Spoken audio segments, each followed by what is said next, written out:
Doctor صاحب، Khawar Monica نے جو انٹرویو دیا اور اس میں جس طریقے کے انکشافات سامنے آئے ہیں، یقیناً آپ کی نظر سے گزرے ہوں گے.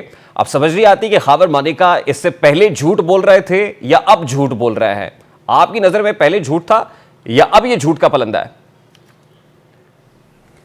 بسم اللہ الرحمن الرحیم.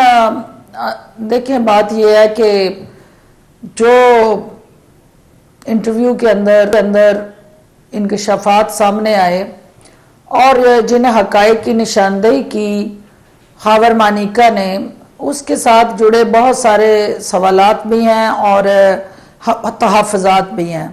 لیکن جو حقائق ہیں وہ سر چڑھ کے بول رہے ہیں، اور حقائق کیا جو انہوں نے مرتب کیا ہے، ایک پلندہ سب کے سامنے، قوم کے سامنے رکھا ہے.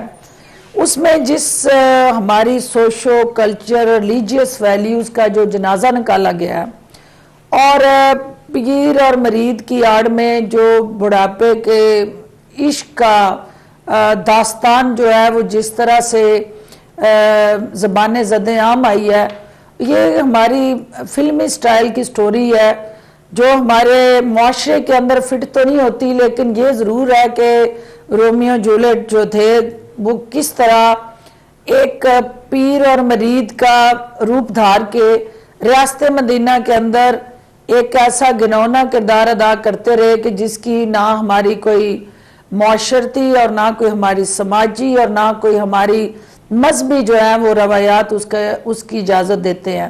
لیکن دیکھنا یہ ہے کہ خاور مونیکا جو ہے کیا پہلے وکٹم تھے یا اب وکٹم ہے. کیونکہ پہلے اگر انہوں نے یہ سب کچھ انہیں پتا تھا کہ یہ سب کچھ ہو رہا ہے، انسان جیتا ہے غیرت کے نام پہ، زندہ رہتا ہے اپنی عزت کے لیے. تو جس کی غیرت اور عزت کا جنازہ سر عام نکل رہا ہو اور وہ خاموش تماشائی بن کے دیکھتا رہا ہو اور وہ صرف یہ سوالات کر رہا ہو کہ بھی میرا گھر اجاڑ دیا، میری خوشیاں چھن گئی، تو بھئی یہ اتنے عرصے بعد آپ کو کیوں یاد آیا؟ یقیناً اس کی ایک وجہ ہمیں سمجھ آتی ہے کہ وہ اس وقت صاحب اقتدار تھے. اس وقت وزیر اعظم ہاؤس میں ان کی سابقہ وائف جو ہے، انہوں نے بشرا مونیکا سے بشرا عمران نیازی تک کا جو سفر تھا وہ سوائے شرمندگی کی داستان کے اور کچھ نہیں ہے. لیکن خاور مونیکا صاحب یہ دانستہ یا غیر دانستہ یہ معنی خیز خاموشی کیوں اختیار کی؟ ڈاکٹر صاحب، یہی تو سوال ہے خاور مونیکا صاحب کے. اس وقت کے سٹیٹمنٹس بھی، ویڈیو سٹیٹمنٹس موجود ہیں، اس وقت وہ اس رشتے کو وسیع تر قومی مفاد میں قرار دے رہے تھے. تو میرا سوال یہ ہے کہ وسیع تر قومی مفاد میں خاموشی تھی یا پھر آپ کی نظر میں ذاتی مفاد میں خاموش ہوئے تھے؟ دیکھیے اس کے اندر جو سہولت کاری کرنے والے عناصر تھے، جو فرح گوگی کا کردار تھا، وہ جس طرح سے انہیں وزیر اعظم کے عہدے پہ براجمان ہونے کے دعوے اور پھر اس کے بعد جس طرح سے وہ ان کو بلیک میل اور اوورآل خوفزدہ کرنے کی اور پریشرائز کرنے کی اور پھر مفادات اور صلے دینے اور لینے کی جو انہوں نے ایک مڈل وومن کا کردار ادا کیا، وہ الٹیمیٹلی اسی چیز کو انڈیکیٹ کرتا ہے کہ دال میں کچھ کالا تھا.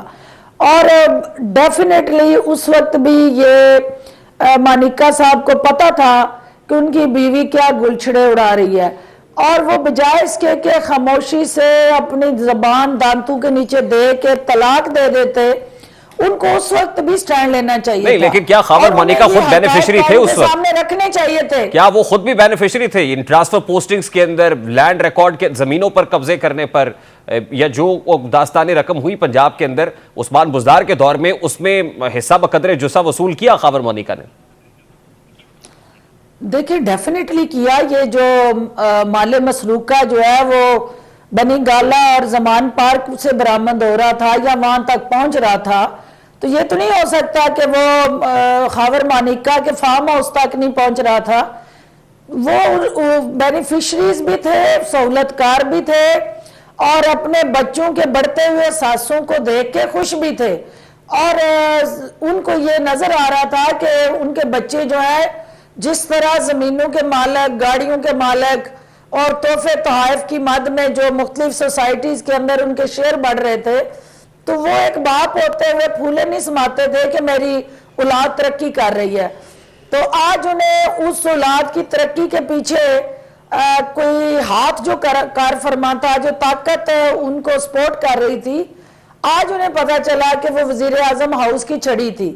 اور وزیر اعظم ہاؤس سے وہ تانے بانے جو ہے جب مل گئے ہیں تو بہت دیر کی مہرباں آتے آتے، کاش یہ آپ نے بہت پہلے یہ حقیقت قوم کے سامنے اشکار کی ہوتی، کاش یہ آپ کا ضمیر پہلے جاگ گیا ہوتا اور الٹیمیٹلی آج یہ قوم کو دن نہ دیکھنا پڑتا کہ صادق اور امین بن کے ریاست مدینہ کی آڑ میں اس قوم کا جو چونا لگایا گیا، جس طرح ہماری روایات کا جنازہ نکالا گیا، جس طرح ماں بہن اور پیر مرید کے ایک مقدس رشتے کو پامال کیا گیا، جس طرح سے چادر چار دیواری کی آڑ میں نقب زنی کی گئی. ڈاکٹر صاحب اس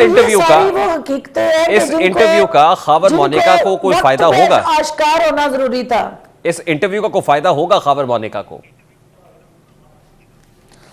دیکھیں، خاور مونیکا نے اپنی دکھوں کی داستان بیان کی ہے، اپنی شرمندگی کی داستان بیان کی ہے، بسی کو جو ہے وہ میڈیا کی سکرین کے سامنے رکھا.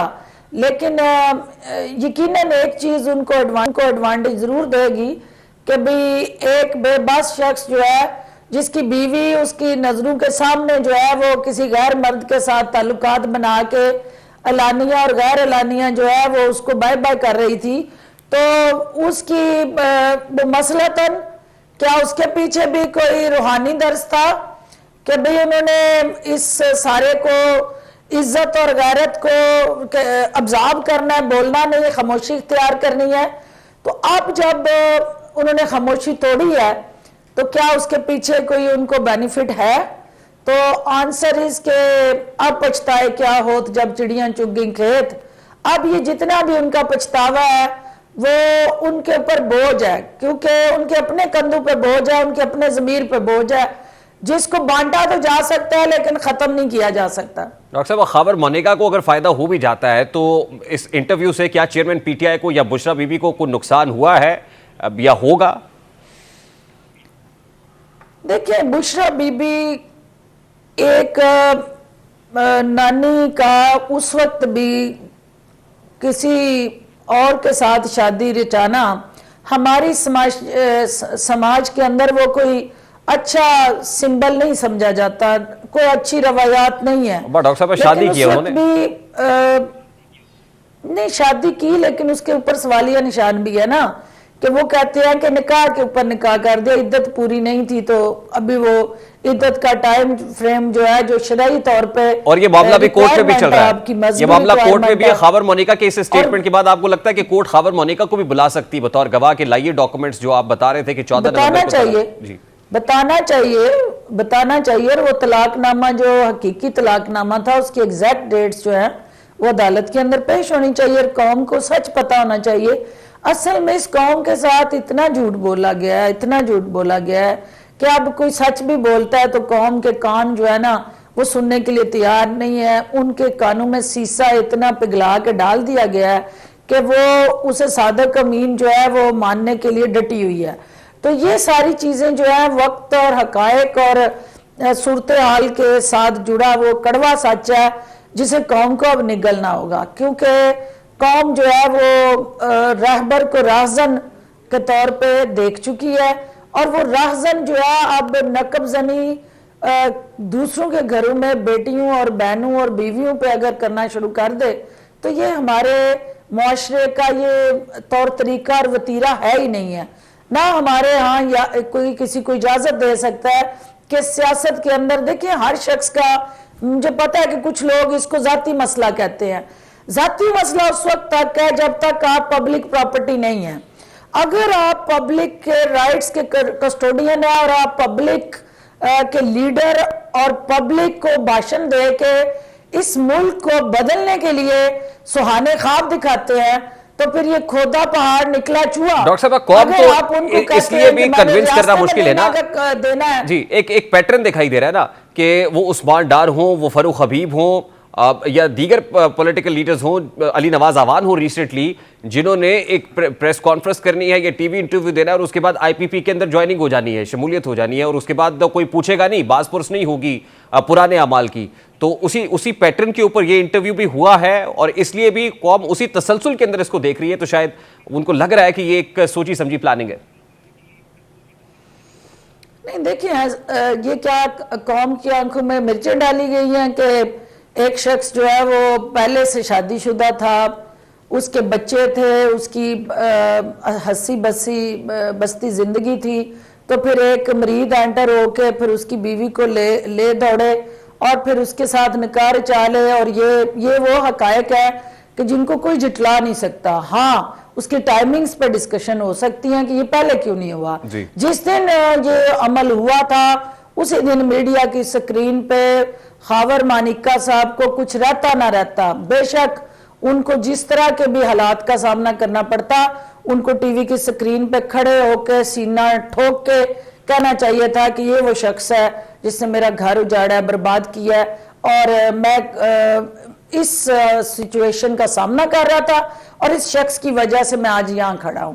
تو یہ اس وقت اگر یہ بات کرتے تو قوم یقیناً اس کو اور زیادہ پذیرائی دیتی اور قوم سمجھتی کہ یہ بندہ حق کے ساتھ کھڑا ہے. لیکن وہ کہہ رہے ہیں نا کہ اس وقت طاقتور لوگوں کا پریشر تھا کہ وہ بتا رہے تھے کہ یہ چیئرمین پی ٹی آئی وزیر اعظم بننے والے ہیں، اور کچھ طاقتور لوگ کال کر کے پریشر ڈالتے تھے، تو شاید خاموشی کی وجہ یہ تھی. آپ کو لگتا ہے کہ اس وقت ہواؤں کا رخ کیونکہ اس طرف تھا اس لیے خاموشی تھی، اب ہواؤں کا رخ کسی اور طرف ہے تو بول رہے ہیں؟ دیکھیں بات یہ ہے کہ مانیکا صاحب تو بابا فرید کے مرید کہلاتے ہیں، اور وہ تو اپنی نسبت بابا فرید گنج شکر کے ساتھ جوڑتے ہیں. تو بابا فرید تو یہ نہیں کہتا کہ جہاں آپ کے اپنے حقوق پہ ڈاکے پڑ رہے ہوں اور آپ مست ملنگ ہو جائے. تو مست ملنگ تو انہوں نے کھڑے ہونا تھا نا مست ملنگ صاحب کو. تو وہ ہواؤں کا رخ کوئی بھی ہوتا ہے جو اپنی کاز کے ساتھ جڑ جاتا ہے، کھڑا رہتا ہے، ہوا کا رخ اس کا کچھ نہیں بگاڑ سکتا. تو آج وہ یہ جو بات کر رہے ہیں یقیناً یہ دکھ کی بات ہے، یہ تکلیف دہ بات ہے، یہ ایک کوئی اچھا ہم ٹاپک لے کے نہیں بیٹھے ہوئے.